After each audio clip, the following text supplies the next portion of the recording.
So option 2 is ask for all the user accounts. So we'll download them all from the server locally. Then we'll spin through those, checking the username and password to see if we find a match. Okay, which out of those two, which is better? Option 1. Option 1, we're sending the username and password in plain text to the server and saying, give me all accounts that you have that match this username and password. The second one, we're just saying, give me all your accounts. So we're not sending a username and password in plain text, but we're receiving all the accounts in plain text coming back, right? Okay, so the first one's probably better if for no other reason than an efficiency perspective, right? We're only asking for the record that matches the username and password. Okay, so then finally, what is the major weakness of this better solution?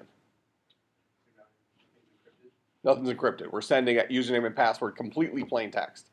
So anybody who, I mean, usually we're on wireless networks or something like that. Anybody who possibly has a network sniffer set up can look at packets. If you're sitting in a Starbucks doing this or something like that, somebody can come in there and literally just sit there and sniff passwords and things like that. Far easier to do than we all wish is the point. There's tons and tons of free programs out there that I think you would be surprised what 5 minutes of Google searching and an hour in a Starbucks could probably get you. Now, having said that, how useful is that information? You know, probably relatively unuseful, because the real stuff that would be useful if you were criminally inclined would be like credit card information and things like that, which will be encrypted, you know, is the idea. But, you know, you could certainly tell what websites they're going to and crap like that. You know, without standing over their shoulder all creepy like, you can get some additional information. So our major weakness is that we're sending passwords in plain text. Okay, so what are some ways we can fix this?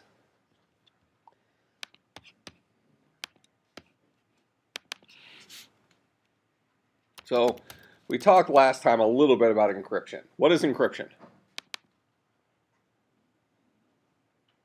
Generally speaking, encryption is jumbling up something, right? Okay, so we have two options with encryption. One option is encrypt, then decrypt. So you might have a username and a password, and we'll go ahead and encrypt the password, send it as an encrypted string someplace else, decrypt it on the other side, and now we've protected that transport. That make sense? Okay, and this is usually done. There's two different ways to do this. So one way is public private key encryption. The other one is just private key encryption. I always forget how to do this.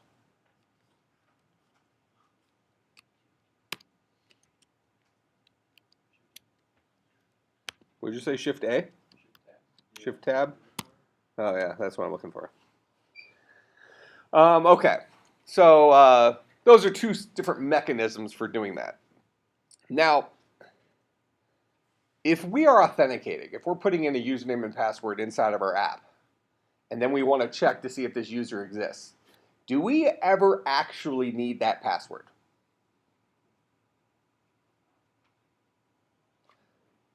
And let me even go a step further.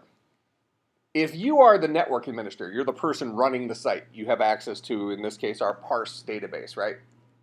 Is it ever a good, do you ever have a good reason to actually see a plain text password? Any website you've been on where you have to, you want to reset your password or something like that, most of them, when you reset a password or you say you forgot your password, they don't send you your password. They send you a link to reset your password, correct? The ones that send you your password, you should start having some concerns. And they exist. There are plenty of places that will send you a password, but you should have some concerns about the architect who designed that particular application. Most of them, when you say, I forgot my password, they're having you put in the email that you registered with, right? and then they send you a link to reset your password to that email address with the assumption that only you had access to that email address. Correct? Maybe they make you ask a couple security questions too if it's a bank or something, just to make sure that it's not just the email address. But regardless, they're sending you a link to reset your password. Why is that? Because they don't have access to your password. Your password isn't stored anywhere. Does that make sense? So one common option they use for authentication is something called a hash. Now, what's a hash? Kind of thinly sliced potatoes. Lots of butter, you fry them. Okay. Exactly. Man, I love crispy hash browns. So good. Best crispy hash browns around are at Solly's. Did you have hash browns when you were there, Simon? Where? At Solly's? Yeah. Man, they cook it in so much butter. It's so good. Okay, so a hash, as it relates to authentication, or as it relates to encryption, is a one-way cipher.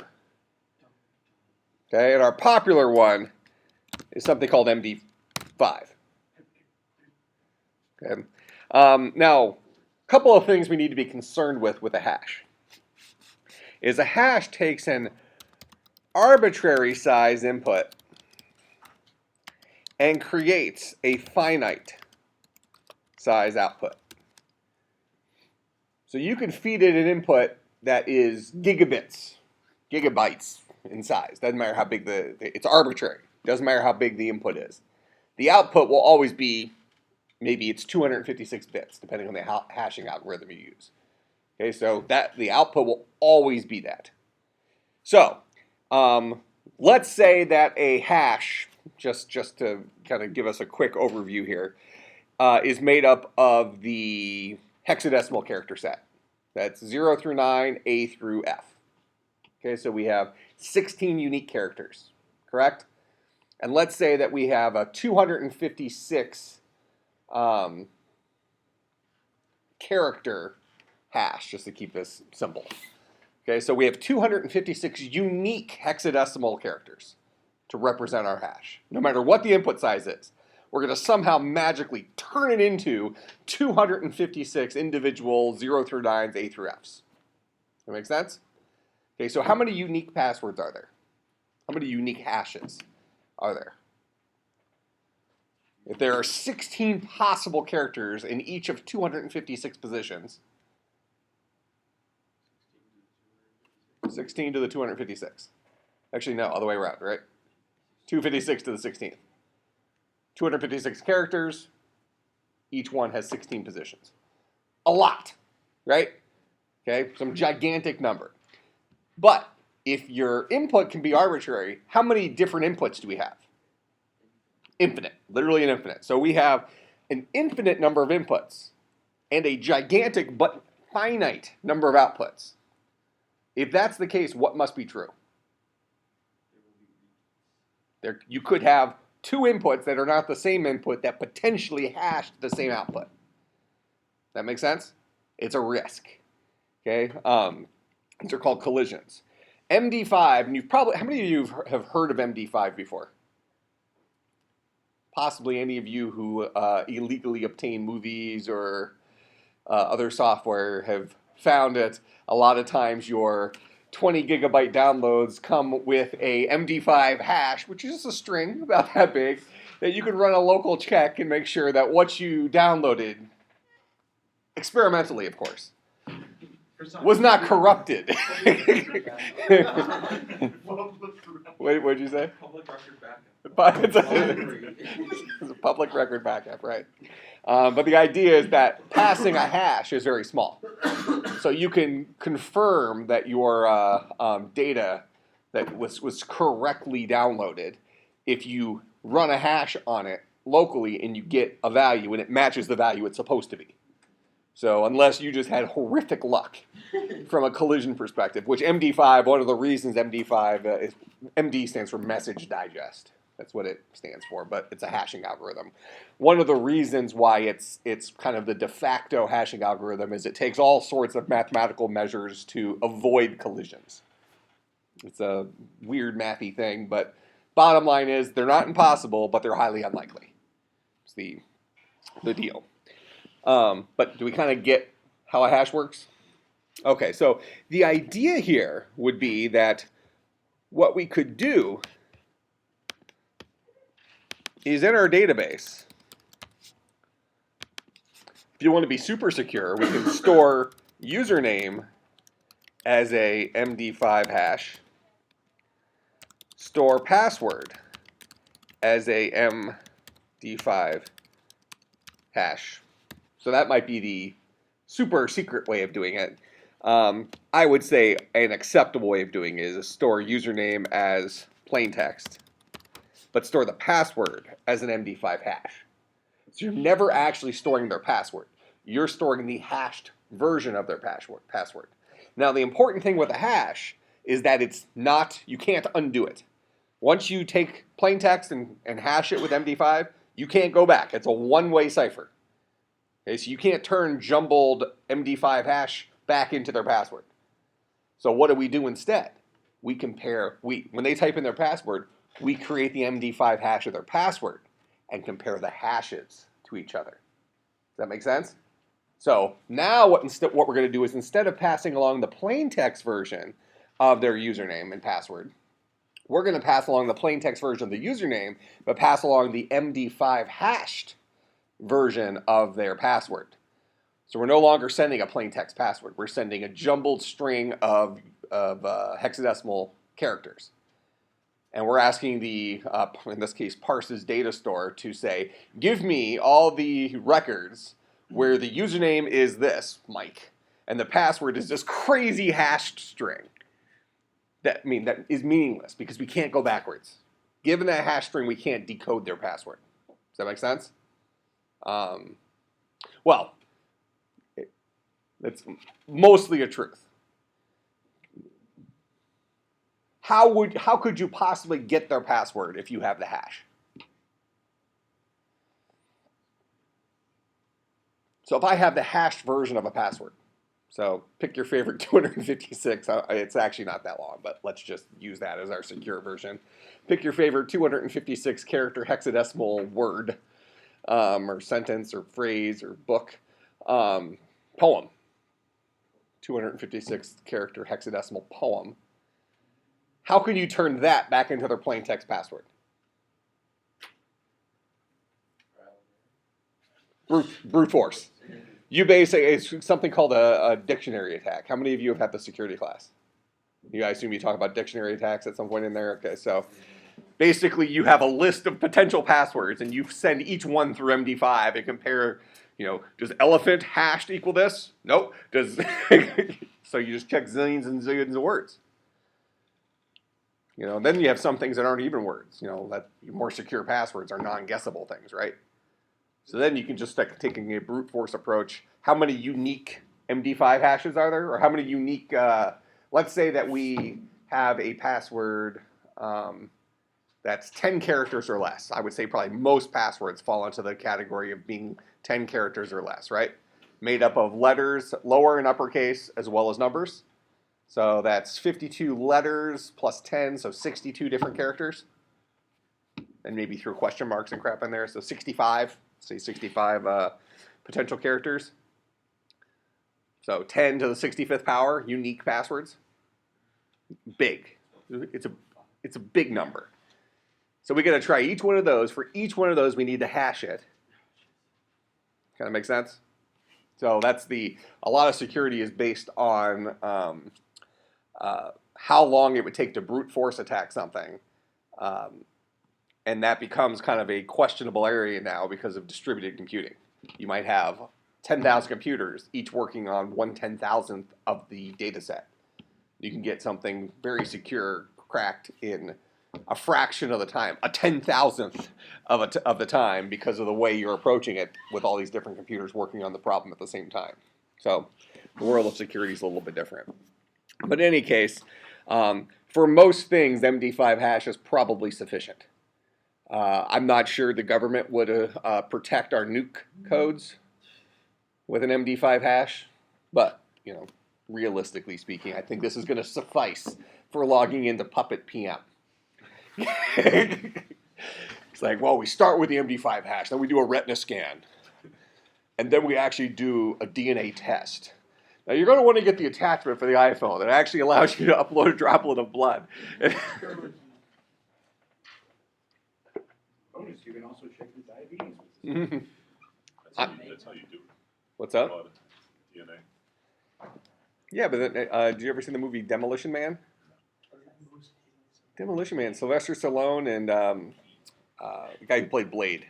What's his name? Is that Wesley Snipes? Wesley Snipes, yeah. Before prison. First time. Yeah, that was a good movie.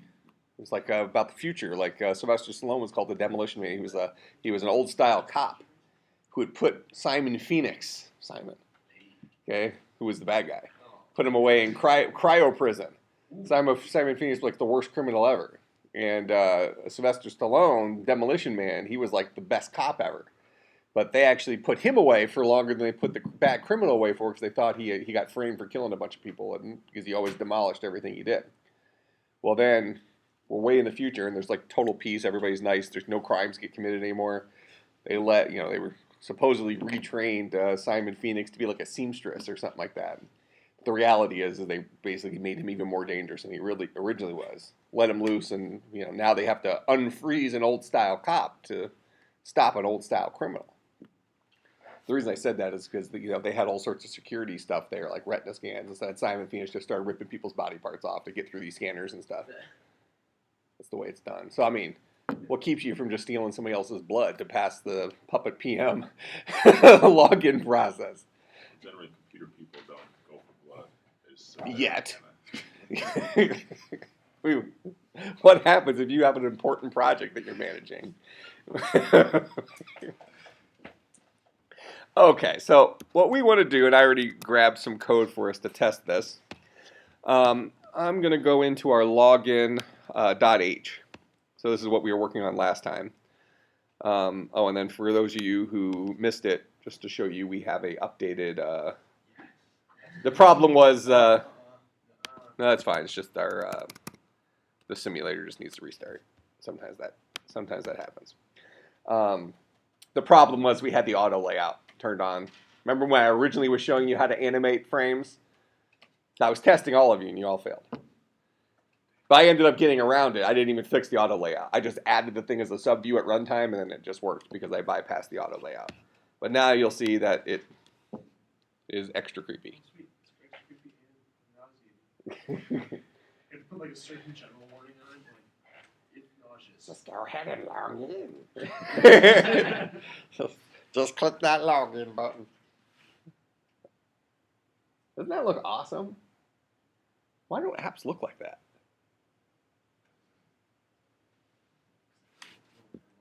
Like the login on a space. You could easily do that. Just have it time it with it. Okay. So anyways, I've added a little function here. An MD5 hash is actually built into a lot of languages. It may actually be built into Objective-C. I did like a 30-second Google search or something. Didn't see anything obvious, but you'll see the function for doing it is actually really short. So I just copied something I found online in here for creating an MD5 hash. So this is the prototype for the function. It's called MD5, takes in an NS string, produces an NS string, which is the hashed version of it. So I'll go in here. I had to import this common crypto library. So just it's something built into Objective-C for doing security stuff. So basically, you need this one line in there to make this work. And then down here is my actual function. So this is the whole MD5 thing. So this takes whatever your input is and converts it into a character array. That's essentially what this is doing, this first line. Then we're creating a 16-byte digest is what the size of MD5 is. And then here's the built-in function for doing that. That's built into that crypto library. Then we're building our output and going through and padding the output so it's the right size, and ultimately returning our new MD5 hash string. Okay. Then what I did is login button pressed. Just to prove it was working, I just do a nslog, say MD5, and whatever they typed in for their password, I do an MD5 hash of that. Okay. And actually here, just for the sake of argument, I'll do it for their username too, just so we can see that we indeed get different different hash values. But more importantly, that they're the same length. I'll type in a short username and bang on the keys for a password, but we'll see we get hashes that are identical in length.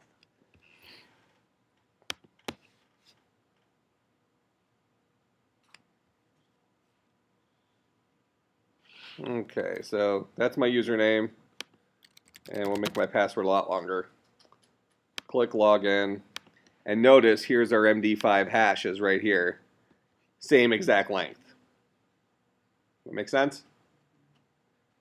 Okay, so that's the scoop with MD5. So now what I'm going to do is I want to pass along something like this as my password. Now all of our passwords look like this, right? This is just what we remember.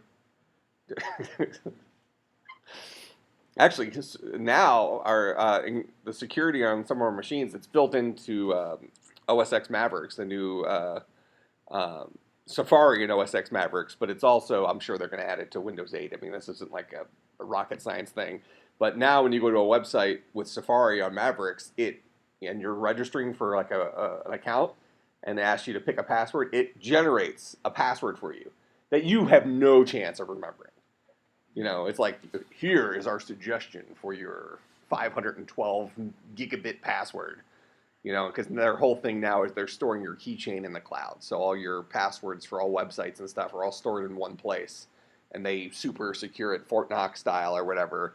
And then through iCloud, it doesn't matter what machine you're on, you have access to that. But, I mean, before long, I think one of two things are going to happen. You're going to have the purists who are going to say, no, I'm not going to do that. I'm always going to use my old passwords because that's secure enough. And then you're going to have the adopters that will take on all these like random passwords that get assigned for them, and they'll be just completely dysfunctional in the event that one of these online keychains gets lost. You know, I have accounts to 55 different places, and there's no way to get those passwords back. Just gone. Okay, so we see how the MD5 thing works. All I did was call my MD5 function passing it a string, and it boiled down to the MD5 string. Okay, so I'm just going to run this again real quick. And I'm going to put in we'll just put in blah for my password. And here, let me quickly go to parse.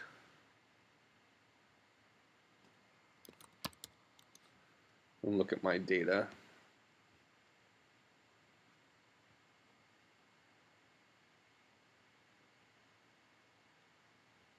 Oh, access dashboard. I was confused for at least 20 seconds there. Data browser. And, okay, so we have a username, AwesomeFat, and then password now is blah, but I'm going to change that here in a second. So we'll go back over to our code here. Right now, we're not allowing them to register from the app. We're hard coding it into our data store and then having the app authenticate with it. So I'm going to go ahead. We're not going to print out the username here. Run this again real quick.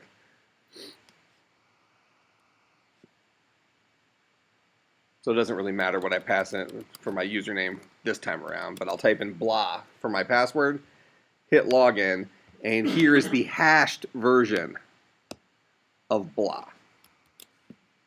That makes sense? So now what I'll do is I'll go over to this guy and I'll update my password in there with the hashed version. Now I no longer have to send a plain text password across the world. Okay, so I saved that. I think I saved that. Yeah, let's assume that's saved. So I don't need to print it out anymore here. So again, remember we implemented both options last time. Here's your choice 1 from the quiz and choice 2 from the quiz. So choice 1, what do? We create our query. Our query is on our authentication object, where username is equal to our username text field, but our password is equal to self Md5 password. So not that the password is equal to the password typed in, but the password is equal to the hashed version of our password. That make sense? So now we're not sending a plain text password. We're sending jumbled crap. Okay, then we'll get our answer, and we're actually just asking it how many objects did we get. And if it's equal to 0, we're going to give them a login alert, bad username and password, blah, blah, blah. Otherwise, we'll go ahead and let them in. Last time we proved that we were able to get the object ID for this guy, so I'll go ahead and NSLog that again. But we'll go ahead and let him into the app under that circumstance. Okay?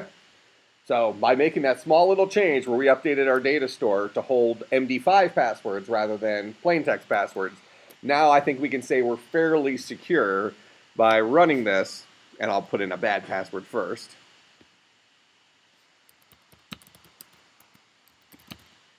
So there's my bad password. I promise that was more than blah. Okay, so bad username and password. Who? Oh, I do. See, I was testing you, and only Abe passed. Were you at church on Sunday, or were you still out of town? Oh. I spent an hour killing zombies in church. Found a new game on my iPad. You mean again?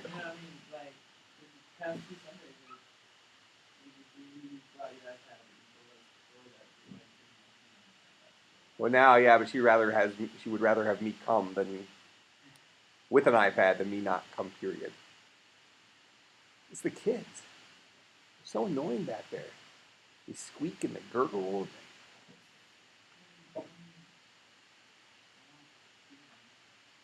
Really? Well, you weren't there. That's why. You're too far away. You really don't hear kids at all? Maybe I do. I just zone them out because I have like a bunch of brothers that I have to zone out. Oh, you're used to it. Yeah. See, I just have 3 cats, and only one of them really bugs me. All right, so let's put in the right password here. So I'll type in blah.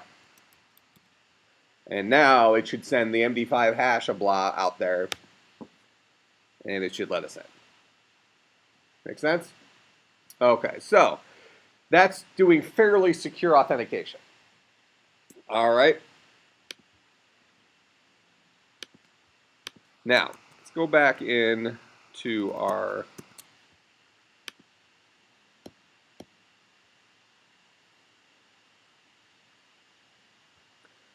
yeah, let's just call them by their username, I guess. Actually, let me see. Can I do this? I want to add a column.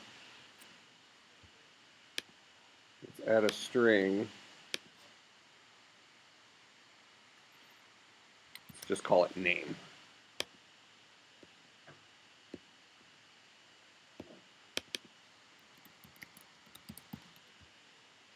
Okay, so we'll put a name in there. Let's just make sure that that updated the actual object, because I kind of like changed my object midstream there. So let's see what happens. So now when we get the thing back, I'm going to print out the name of that guy. Notice right now we're printing out the object ID. That's like the unique identifier in parse that uniquely identifies that particular authentication object. But now I'm going to print out the name for this guy. So it should print out Mike Littman if this all works. Because what we want to do is we actually want to personalize our first screen saying, you know, welcome, Mike Littman, blah, blah, blah. All right, so we'll log in. Yep, there's the Mike Littman right down there. So what we want to do is we want to go ahead and put some sort of welcome message up here letting us know who's logged in. Just kind of proof of concept. Okay? So, let's go into main VC.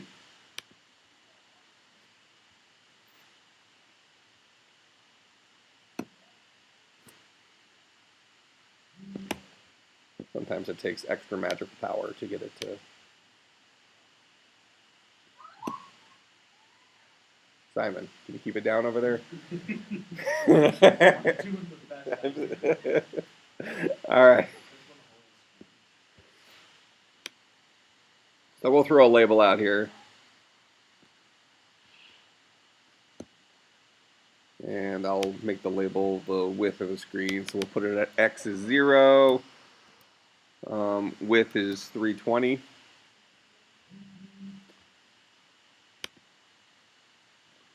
And then I'll center it. Okay. Now we want to go ahead and give ourselves a Uilabel outlet, or IB outlet, in order to set this guy. So I'll go into our main vc.h.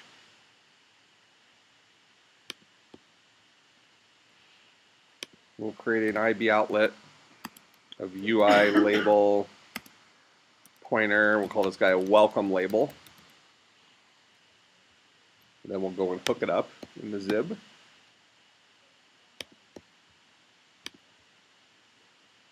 And there's our welcome label. Okay.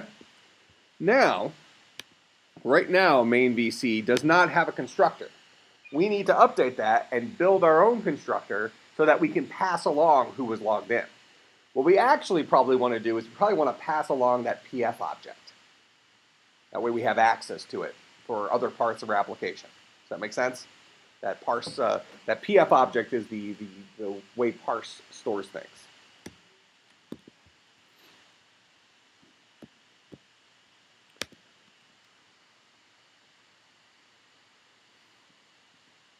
But for right now, just to keep this relatively simple, I'm going to have it pass in two pieces of information. Name and user ID, that unique codey thing, in case I need those things for updating the database. Okay?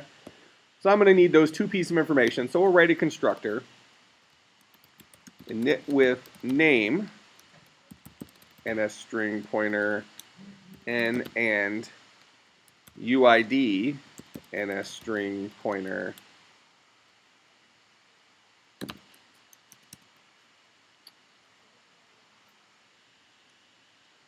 let's just call that UID. We'll call this user underscore ID. Good enough. Okay, and we'll go ahead and implement this method.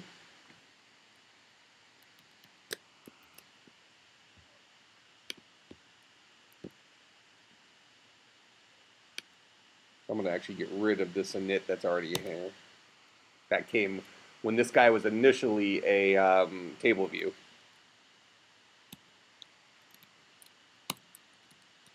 So, like all constructors, we'll say self is equal to super init.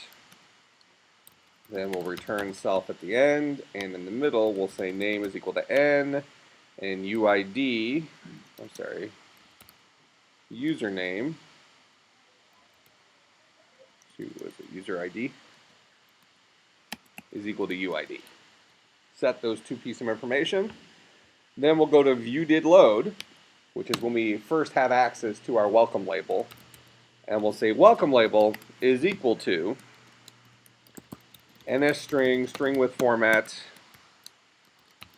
welcome %@ name.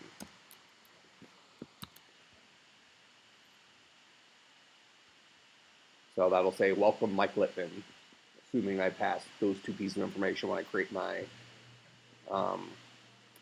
main VC.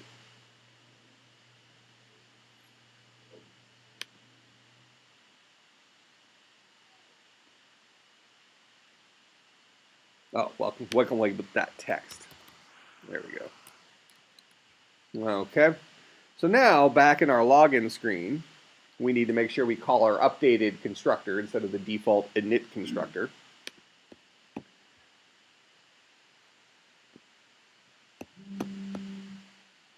So right now we're calling main.vc init. Let me hide a bunch of this stuff. So we want to call it init with name, and the name is query. Actually, sorry. The name is the user value for key name, and the UID is the user value for key, and this guy's called object ID.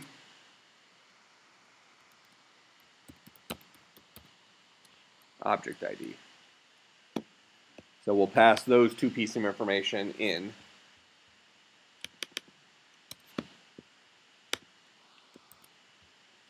So assuming we've authenticated, we'll grab the user that's authenticated, we'll create our new main.vc instance, passing it the user's name and passing it the user's ID, which is called an object ID, that unique thing. That will come into our constructor for main.vc. And we'll set name equal to the name that was passed in, the user ID equal to the user ID that was passed in, and then in view did load, we should set our welcome label equal to the appropriate welcome Mike Littman or whatever. So we'll go ahead and hit play.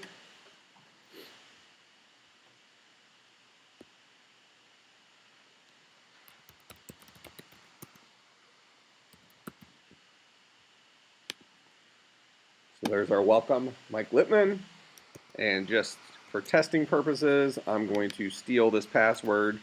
We're going to create another row, and we're going to create a username, Simon. Password, he just happens to have the same password as I have, since that's the hash value I have right now.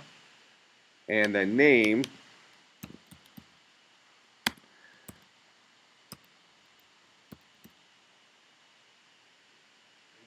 got it?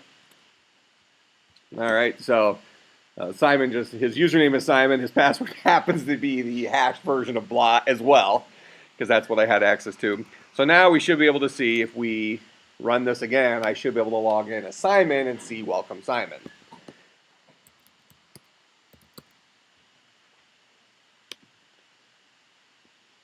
So there's welcome Simon, and then I should also be able to log in as awesome fat and see welcome Mike Littman. So now it's uniquely identifying the different users. That make sense? Okay, so for homework,